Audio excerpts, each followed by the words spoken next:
Hello दोस्त, मेरे channel में आपको स्वागत है। आज आपको फिर से एक कहानी बताने जा रहे हैं। बूढ़े गिद्ध ने बताया कि बुढ़ापे में औलाद साथ क्यों छोड़ देते हैं। दोस्तों, बूढ़े गिद्ध ने बताया कि बुढ़ापे में औलाद साथ क्यों छोड़ जाती है। आज का वीडियो बिना स्किप किए हुए आप पूरा जानकारी आप ले लीजिएगा। दोस्तों, क्यों छोड़ जाते हैं।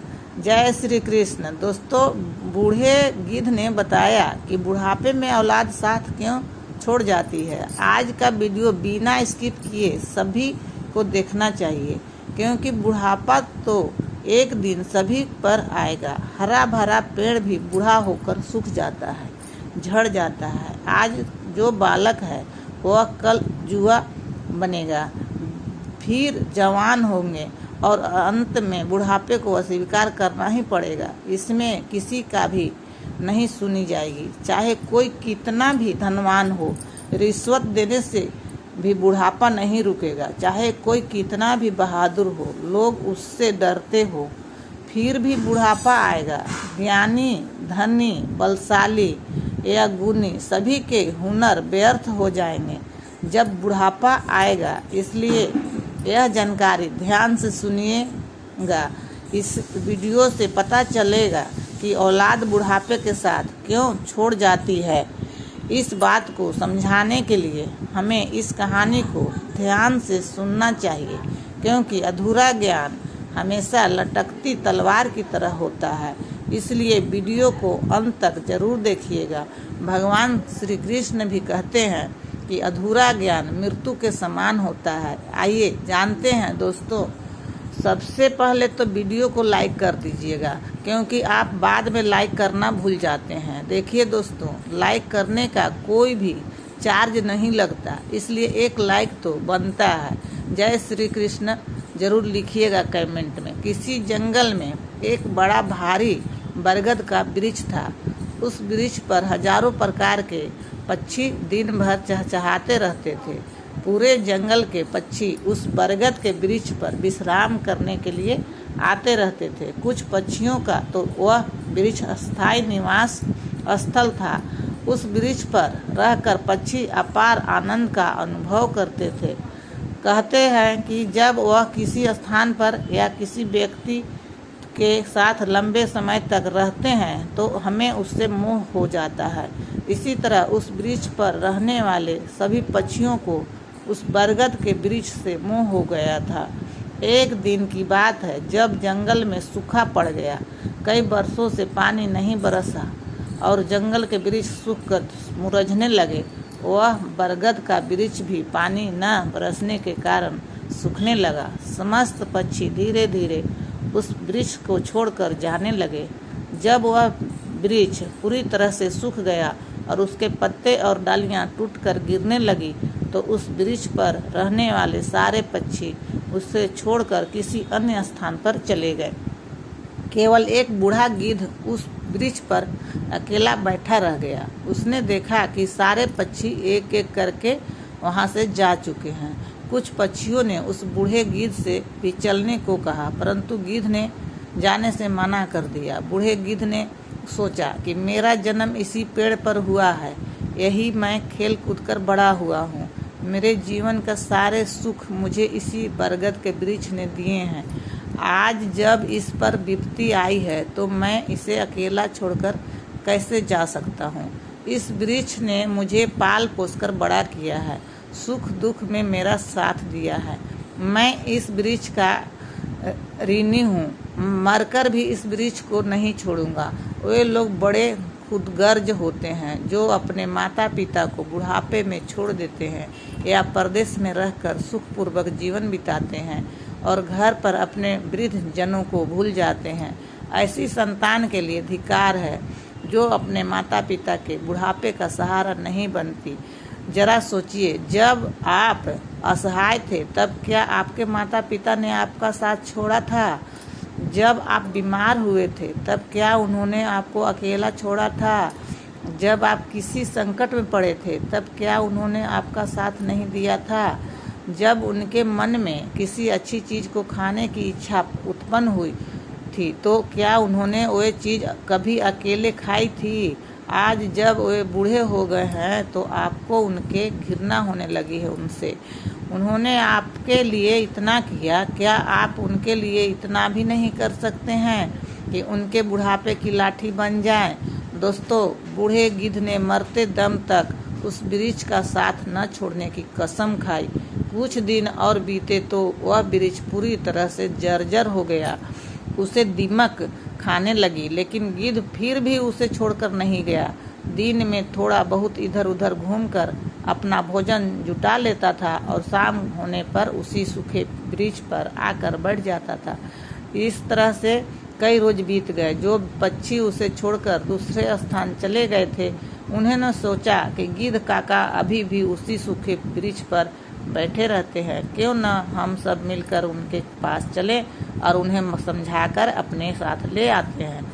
दोस्तों, यह सोचकर कुछ पक्षी बूढ़े गिद्ध के पास गए और उसे अपने साथ चलने को आग्रह किया।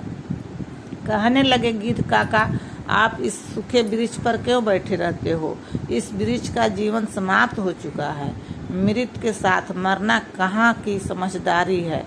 कहते हैं वही जीविका श्रेष्ठ है, जिसमें धर्म की हानि न हो। वही देश श्रेष्ठ है, जहाँ कुटुंब का पालन हो सके। यह वृक्ष बिल्कुल जर्जर हो गया है। दीमक इसे रात दिन खा रही है। किसी दिन तेज हवा के झोंके के साथ यह गिर जाएगा। फिर आप कहाँ जाएंगे? विद्वान लोग कहते हैं कि शत्रु, कर्ज और अग्नि और बीमारी को समय रहते दबा देना चाहिए। जो इनसे समाधान नहीं करता वह भी मौत मारा जाता है। ठीक इसी प्रकार आपको भी इस वृक्ष को छोड़कर किसी सुखद स्थान पर निवास बना लेना चाहिए। दोस्तों, समस्त पक्षियों ने समझाने पर भी बूढ़ा गिद्ध उस वृक्ष को छोड़ने के लिए तैयार नहीं हुआ। कहने लगा, भाइयों, यह वृक्ष मेरे माता पिता के समान है। मेरे माता पिता मुझे जन्म देकर इसी वृक्ष पर छोड़कर चले गए थे। उनके जाने के बाद मैंने इसी वृक्ष पर खेलकर बड़ा हुआ हूँ। जीवन के सारे सुख मैंने इसी वृक्ष पर पाए हैं। बचपन से लेकर बुढ़ापे तक का सफर मैंने इसी वृक्ष पर तय किया है। अब इस मुश्किल घड़ी में मैं इसे छोड़कर कैसे चला जाऊं? यह मेरी सबसे बड़ी खुदगर्जी होगा। कहते हैं, भक्त सेवक और शरणागत को जो यह कहता है कि मैं आपकी हूँ, उसे संकट में भी नहीं छोड़ना चाहिए। जो इन्हें संकट में छोड़ता है वह बहुत बड़ा पापी होता है। जिसने आपका पालन पोषण किया हो, सुख दुख में साथ न छोड़ा हो, ऐसे माता पिता को छोड़ने वाला धन्य अपराध का भागी होता है। ऐसे संतानों को कभी भी मनुष्य की योनि में जन्म नहीं मिलता है। मैं अपनी मृत्यु तक इसी वृक्ष पर रहूंगा। आप लोग यहाँ से चले जाइए। गिद्ध की बात सुनकर सारे पक्षी निराश हो जाते हैं और लौटकर वापस चले जाते हैं। कुछ तो कहने लगे कि भैया, इस बूढ़े गिद्ध के साथ साथ इसकी बुद्धि भी सठिया गया है, इसलिए इसे हमारा समझाना अच्छा नहीं लगता है। अगले दिन कुछ पक्षी फिर उसे समझाने के लिए आए, लेकिन गिद्ध ने फिर भी मना कर दिया। इस बार सारे पक्षी लौटकर अपने घर नहीं गए। वे सीधे इंद्र के पास पहुँचे और उन्हें सारी बात बताए। हे भगवान, हम जिस वन में रहते हैं वहाँ कई वर्षों से पानी नहीं बरसा। पूरा जंगल पानी से विहीन है। पेड़ पौधे सब सूख चुके हैं। जंगल के भी जीव जंतु जंगल छोड़कर दूसरे स्थान पर चले गए हैं। परंतु दुख की बात यह है कि जिस बरगद पर हम लोग रहते थे, उसी बरगद पर एक बूढ़ा गिद्ध भी रहता था। हम लोग तो चले आए, पर वह गिद्ध उस बरगद को छोड़कर कहीं नहीं जाना चाहता। वृक्ष सूखकर जर्जर हो चुका है, वह कभी भी गिर सकता है। हम लोग उसे समझाने गए थे, पर वह फिर भी उस वृक्ष को छोड़ने के लिए तैयार नहीं हुआ। वह कह रहा था कि मरते दम तक मैं इस वृक्ष का साथ नहीं छोड़ूंगा। इसलिए हे भगवान, आप स्वयं चलकर उन्हें समझा दीजिए, शायद वह आपका कहना मान जाएगा। दोस्तों, पक्षियों ने निवेदन को इंद्र से अस्वीकार कर लिया। इंद्रदेव उन पक्षियों के साथ उस वन में गए और बूढ़े गिद्ध को समझाने लगे, हे गिद्धराज, मैं देवराज इंद्र तुम्हें समझाने आया हूँ। यह वृक्ष बहुत ही जर्जर स्थिति में पहुँच गया है। इसकी शाखाएं सूखकर गल चुकी है और इस पर छाया के लिए एक भी हरा पत्ता नहीं बचा है। आप भी बूढ़े हो चुके हैं और यदि किसी दिन यह वृक्ष गिर गया तो आपकी मृत्यु हो सकती है। इसलिए आपसे अनुरोध है कि इस वृक्ष को छोड़कर किसी सुरक्षित स्थान पर चले जाइए।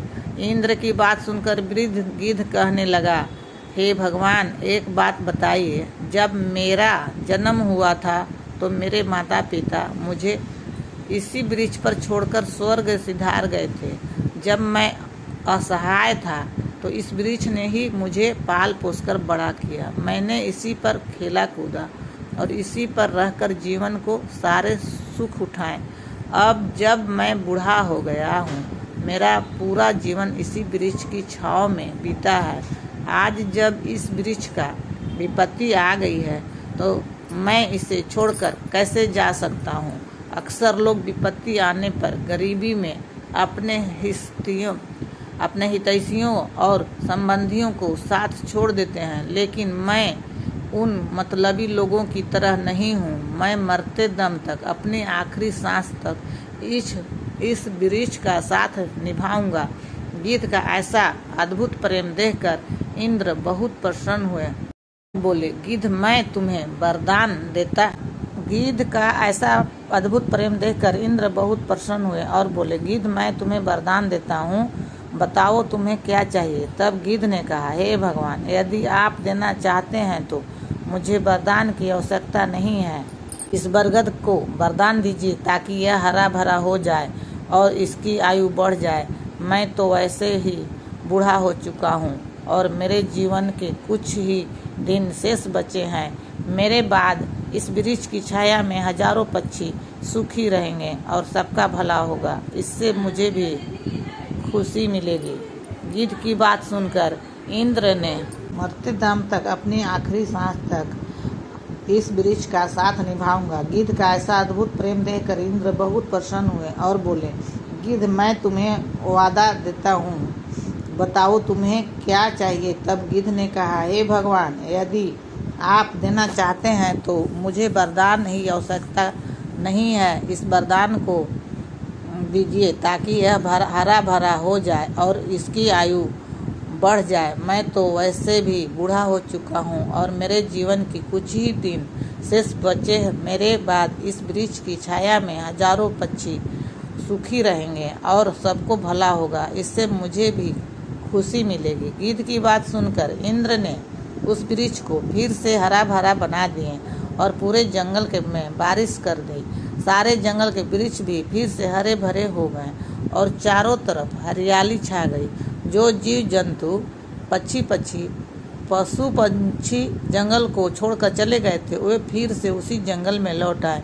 सभी पंछी फिर से उसी बरगद पर आकर चहकने लगे और उसे बूढ़े गिद्ध काका की खूब सेवा करने लगे। वे उसके लिए भोजन और पानी वहीं लाकर देने लगे। इस प्रकार गिद्ध का शेष जीवन सुखपूर्वक बीत गया। मित्रों, हमें भी इस कहानी को सीख लेनी चाहिए कि अपनों का बुरा वक्त के साथ कभी नहीं छोड़ना चाहिए, विशेषकर उस माता पिता का जिन्होंने हमें जन्म दिया और पाल पोसकर बड़ा किया। उन्होंने हमारे लिए अनेक कठिनाइयों का सामना किया और यदि हम उनके बुढ़ापे में सहारा नहीं बन सके तो हमारा जीवन व्यर्थ हो जाएगा। दोस्तों, अगर हमारी कहानी आपको पसंद आई हो तो ऐसे ही और वीडियो के लिए हमारे चैनल को सब्सक्राइब करें और वीडियो को लाइक करें। धन्यवाद।